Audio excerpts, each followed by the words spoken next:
আজকে আমার খামারে নতুন আরেকটা মেহমান আসলো। তো এ বিষয়ে আপনাদেরকে জানাবো যে নতুন জন্মানো বাছুরের এবং গাভীর কি যত্ন নিতে হয় সে বিষয়ে জানাবো। আসসালামু আলাইকুম প্রিয় দর্শক, আমি সুজন আহমেদ। আজকের ভিডিওতে আমি বলবো নতুন বাছুর জন্মালে প্রথম দিন থেকে কিভাবে যত্ন নিলে বাছুরের সুস্থ থাকবে এবং দ্রুত বাড়বে আর রোগ কম হবে। তাহলে যদি এই বিষয়টা জানতে চান, ভিডিওটা শেষ পর্যন্ত দেখুন এবং এই ভিডিওর মাঝখানে অনেক তথ্য থাকবে যেগুলা নতুন খামারিদের জন্য অনেক কার্যকর ভূমিকা পালন করবে। তো তাই বন্ধুরা, আমার ভিডিওটা না টেনে আমাদের সাথেই থাকুন। দীর্ঘ 2 দিন পরে ভিডিও নিয়ে আসছি, কারণ এই গরুগুলার পিছনে অনেক খাটুনি দিতে হয়। যে দেখতেছেন চারিগুলা শ্যাওলা পড়েছিল, ওগুলা পরিষ্কার করলাম। তো আমি আসলে খামারে আমার কোনো লোক নাই, আমার নিজেরই একা কাজ করতে হয়। তো সেই জন্য আমি একদিকে ভিডিও করতে গেলে আরেকদিকে কাজ করতে পারি না, আরেকদিকে কাজ করতে গেলে ভিডিও করতে পারি না। তো এমন হয়ে গেছে। তো ভিডিওটা আসলে আমি শখের বসে করি, কারণ যিনারা দেখেন আমার চ্যানেলের নিয়মিত যে দর্শক আছেন, দূর দূরান্ত হতে দেখেন, তাদের জন্যই একমাত্র আমি ভিডিওগুলো করি, যাতে করে আমার একটা দুইটা কথাও যদি কারো ভালো লেগে থাকে বা আমার একটা কথার জন্যে যদি কারো একটু হলেও উপকার হয়, তাহলে সেটার প্রতিদান আল্লাহ তাআলা আমাকে দিবে। সেই জন্যই আমি ভিডিও করি ভাই। আমি কোনো ডলার বা আমি কোনো বিজনেস এগুলা কোনো কিছু করি না, শুধুমাত্র আমি গরু পালন করি এবং শখের বসে ভিডিওগুলো করি। তো বেশি কথা বলবো না, শুরুতেই আমরা মূল আলোচনায় চলে যাই। সেটা হচ্ছে 1 নাম্বার ধাপে জন্মের পর বাছুরের কি যত্ন নেবেন। বাছুরের জন্মের পর শরীর শুকনো কাপড় অথবা ভালোভাবে মুছে দিতে হবে, নাক মুখ পরিষ্কার করতে হবে যেন শ্বাস নিতে কষ্ট না হয়। তো আমরা বিশেষ করে কি করেছিলাম সেটা হচ্ছে যে আমাদের সেই কি বলতো যে আগেকার দিনে যে মানুষ বাছুর হইলে আপনার ওই যে পেঁয়াজটা নাকের মধ্যে নিয়ে দিত, যাতে করে সাথে সাথে হাঁচি দিত। তো আমি এগুলা করছিলাম, কারণ যেহেতু আমার দেশি গরু, এই জন্য ওইটা আমি দিয়েছিলাম। আরেকটা বিষয় হচ্ছে যে আপনার এই নাভি কাটার বিষয়টা, এটা সাথে সাথে আপনি পরিষ্কার এবং এটা নাভি যে কাটবেন, কাটার পরে অনেকগুলা হচ্ছে অটোমেটিক ছিঁড়া যায়। তো যাই হোক, আপনি চেষ্টা করবেন নাভি কাটার পর আয়োডিন জীবাণুমুক্ত করতে হবে, আয়োডিন দিয়ে। 2 নাম্বার, উষ্ণতা বজায় রাখা। ঠান্ডা বা বৃষ্টির মৌসুমে বাছুর সহজেই দুর্বল হয়ে যায়। তো এই যে দেখতেছেন আমার খামারে অলরেডি বৃষ্টি হইতেছে। এই বাছুরটা হয়েছে শুক্রবার দিন। তো ভিডিওটা আমি আজকে দিতেছি, কারণ আমি ওই দিন ভিডিও করতে পারি না, কারণ বাছুরটা এতটাই দুর্বল ছিল। এই বাছুরটাকে ধরে ধরে আমার দুধ খাওয়ানো হয়েছে।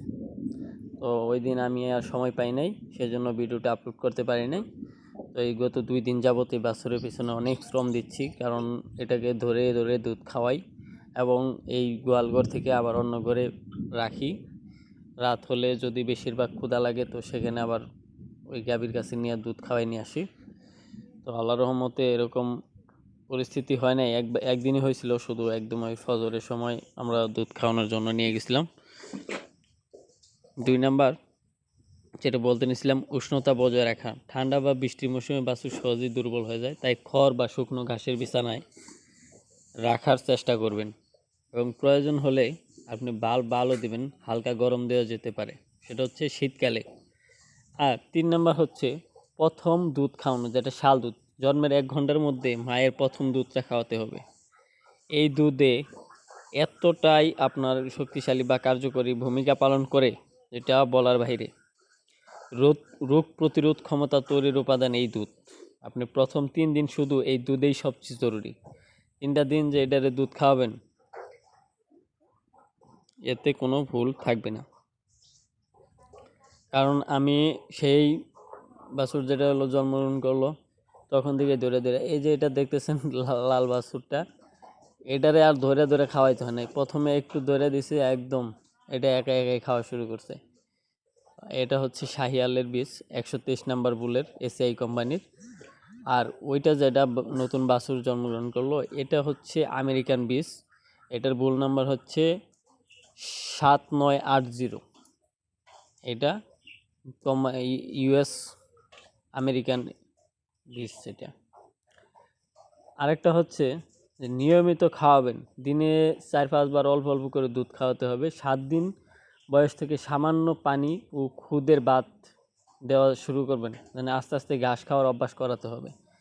যদি আপনি এটা পারেন তাহলে আপনার বাছুরের যে খাদ্য নালীটা থাকে দুধ খাওয়ার পরে যে আলাদা একটা নার থেকে, এটা আপনার ধীরে ধীরে বৃদ্ধি পেতে থাকবে, তবেই আপনার বাছুরটা বড় হবে। তো আমরা কি করি আসলেই ওই দুধের উপরে বাছুরটা রাইখা দিই, এই জন্য আমাদের বড় ভুলটা হচ্ছে এটা। তো এই বিষয়ে আমি আলাপ করব, কিন্তু তার আগে আর কয়েকটা পরামর্শ আছে। সেটা হচ্ছে টিকা এবং স্বাস্থ্য সুরক্ষা। জন্মের 1 সপ্তাহের মধ্যে পশু চিকিৎসার পরামর্শে টিকা দিতে হবে। ডায়রিয়া বা দুর্বলতা দেখা দিলে ঘরে বসে সময় নষ্ট না করে ডাক্তার দেখাতে হবে। এইগুলা আপনি খেয়াল করে চলবেন। আর বিশেষ করে হচ্ছে আপনার গাভীর যে দুধগুলো হয়, তো আপনি এই 7 দিন যদি একটানা শুধু এটারে দুধের উপরে রাখেন তাহলে কিন্তু একদম খালি পাতলা পায়খানা করে যাবে। পরিমিতভাবে দুধ খাওয়াবেন। আরেক বিষয় হচ্ছে যে গাভীরে শুধু কাঁচা ঘাসের উপরেই রাখবেন না। শুধু যদি কাঁচা ঘাসের উপরে রাখেন তখন গাভীও পাতলা পায়খানা করতে শুরু করবে। এটাকে যেমন কাঁচা ঘাসের পাশাপাশি আপনি আঁশ জাতীয় খাবার আছে, খড় দিতে পারেন। আর বিশেষ করে বাচ্চা যখন হবে, বাচ্চা হওয়ার একটু পরেই আপনি চেষ্টা করবেন এটারে পর্যাপ্ত পানি এবং সাথে ভুসি দেওয়ার চেষ্টা করবেন। এটা এতটাই দুর্বল হয়ে যায় গাভীটা, আর ওই মুহূর্তে অন্য কোনো কিছু খাবার, মানে খাবার সামনে যেটা পাবে সেটাই খাবার চাবে। কিন্তু আপনি যদি পারেন একটু পুষ্টিকর খাবারগুলা এই গাভীটার সামনে নিয়ে দিবেন, এতে করে ও সাথে সাথেই খেয়ে ফেলবে। আর গাভীটার যত্ন নেবেন কিভাবে, সেটা হচ্ছে যে আপনার 8 মাস বা 9 মাস বয়স থেকে, আমি যেটা করেছি এই গাভীটা আপনার 9 মাস বয়স থেকে আমি একটা ক্যালসিয়াম আনছিলাম, 2 কেজির একটা ক্যালসিয়াম। তো ওইটা আমি প্রতিদিন খাওয়াইতাম। তো 50 মিলি করে মানে দেওয়া হইতো। তো ওই ক্যালসিয়ামটা খাওয়ানো হয়েছে, মানে মোটামুটি কিছুটা একটু শক্তি আছে। তো আমাকে ভেটেরিনারি যে ডক্টর উনি পরামর্শ দিয়েছিল যে তুমি যদি বাচ্চা হয় তারপরে ডিবি পাউডার এবং সাথে হচ্ছে যে ক্যালসিয়াম খাওয়া, কারণ এই গাভীটা আমার 7 কেজি পর্যন্ত দুধ আমি প্রথম বিয়ানিতে সংগ্রহ করছিলাম, এবং পরবর্তীতে এখন এটা হচ্ছে দ্বিতীয় বিয়ানি।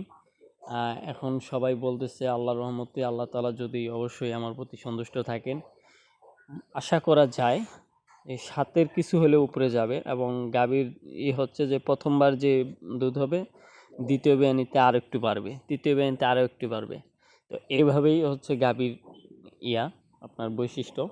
সেই জন্য আর কি আমরা চাইতেছি যদি আল্লাহ তাআলার রহমতে যদি একটু ভালো সেবা দিতে পারি গাভীটারে, তাহলে মনে হয় অবশ্যই ভালো কিছু হবে। তো সেই জন্য আর কি গাভীটারে আমি এখন থেকে একদম এটা রেশন ঠিক করে ফেলছি। সেটা হচ্ছে আপনার সকালে 1/2 কেজি, বিকালে 1/2 কেজি ভুসি, এবং ক্যালসিয়ামটা খাওয়ানো শুরু করে দিছি। এটা 9 মাস থেকে আমি খাওয়াইতেছি, তো এটা শেষ হয় নাই। আরও একটা ক্যালসিয়াম আনবো এবং ডিবি পাউডার খাওয়াবো। আর যেটা করতেছি পর্যাপ্ত এটাকে কাঁচা ঘাস দেওয়ার পাশাপাশি খড়, আমি মোটে এটার মানে যত্ন নিতে একটু কার্পণ্য করতেছি না, কারণ নিজে অনেক মানে 2 দিন যাবৎ দেখতেই আছেন যে আমি ভিডিও দিতে পারতেছি না এই একটা কারণেই। এটার প্রতি এতটাই শ্রম দিতেছি সেটা বলার বাহিরে।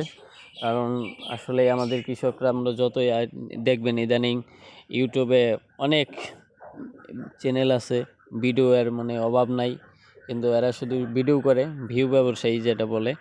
কিন্তু ভাই আমরা আসলে প্রান্তিক খামারি, তো ভিডিও করা আমাদের জন্য অনেক কষ্ট হয়, কিন্তু এত শত ব্যস্ততার মধ্যে থেকেও আমরা এই ভিডিওগুলো করি একমাত্র শুধু হচ্ছে যে আপনাদের ভালোবাসা এবং আপনাদের অনুপ্রেরণায় আমি এগুলো করি। কারণ আপনারা যেন আমার একটা কথায় একটু হলেও উপকৃত হতে পারেন, সেই জন্য আমি চেষ্টা করি। আর বিশেষ করে হচ্ছে যে আপনার বাছুর যখন জন্মগ্রহণ করবেন, ঠিক এরকম হেলাফেলা করে আপনার এই গোয়ালঘরের ভিতরে রাইখা দিবেন না। আপনি চেষ্টা করবেন যদি আপনার বেশি থাকে গরু, তাহলে অবশ্যই আলাদা রাখার চেষ্টা করবেন, কারণ আলাদা রাখলে অনেক দিকেই সুবিধা হয়। আর যে কিছু বিষয় হচ্ছে আপনার গরুকে সব সময় যেদিন বাচ্চা হবে ওই দিন আপনি চেষ্টা করবেন যে অতিরিক্ত খাবার খাওয়ানো, মানে অতিরিক্ত বলতে এটারে এতটাই খাবার দিবেন পর্যাপ্ত দুর্বল থাকে। প্রচুর দুর্বল থাকার কারণে একে খাবার বেশি দিবেন, যাতে করে এর পেটটা একদম আপনার হয়ে যায়। আপনি যদি প্রথম দিন যদি ভালোভাবে না খাওয়াইতে পারেন, পরে যতই খাওয়াবেন অতটুক আর কি ওই গাভীটা সেরে উঠবে না। সেজন্য এইগুলা বিষয়ে আপনারা খেয়াল রাখবেন। ধন্যবাদ বন্ধুরা। আর এই ছিল নতুন জন্মানো বাছুরের পূর্ণ যত্ন গাইডলাইন, যেটা সঠিক যত্ন নিলে আপনার বাছুর সুস্থ সবল ও দ্রুত বড় হবে ইনশাআল্লাহ। ভিডিওটি ভালো লাগলে লাইক দিন, খামারি ভাইদের সঙ্গে শেয়ার করুন। আরও নতুন ভিডিও পেতে সাবস্ক্রাইব করুন সুজন এগ্রো চ্যানেলটি, এবং আমার খামারের জন্য দোয়া করবেন বেশি বেশি করে। আল্লাহ তাআলা যেন বারাকা দান করেন, কারণ আমার এই ভিডিওটা দেখার সাথে সাথে সবাই মাশাআল্লাহ বলবেন, কারণ বদনজর বিষয় একটা আছে। তো মাশাআল্লাহ বলতে কারোর মনে হয় না যে কারো টাকা পয়সা বা কোনো কিছু লাগবো, তো কষ্ট করে হলেও ভাই অবশ্যই মনে মনে হলেও মাশাআল্লাহ বলবেন। এটা আপনাদের প্রতি বিনীত অনুরোধ। আর আপনি যদি খামার প্রেমী বা গরু প্রেমী হন, তাহলে অবশ্যই আমার চ্যানেলটা আপনি সাবস্ক্রাইব করবেন, সাবস্ক্রাইব করতে ভুলবেন না। এবং আমার ভিডিওর মাধ্যমে যদি কারোর একটু পরিমাণ মনে হয় যে হ্যাঁ এই ভিডিওগুলো দেখে আমাদের কোনো একটা কাজে আসবে, তাহলে অবশ্যই ভাই সাবস্ক্রাইব করবেন, লাইক দিবেন এবং কমেন্টে জানাবেন। যদি কারোর কোনো বিষয়ে জানার ইচ্ছা থাকে, তাহলে অবশ্যই কমেন্ট করবেন। আর সেই সাথে আমার চ্যানেলটা কোন কোন জায়গা থেকে দেখতেছেন, সবাই কমেন্টে একটু সাড়া দেবেন। আমি দেখতে চাই যে আমার ভিডিওগুলো কে কোথায় থেকে দেখতেছেন। তো ভালো থাকেন সবাই, দোয়া করেন। আসসালামু আলাইকুম।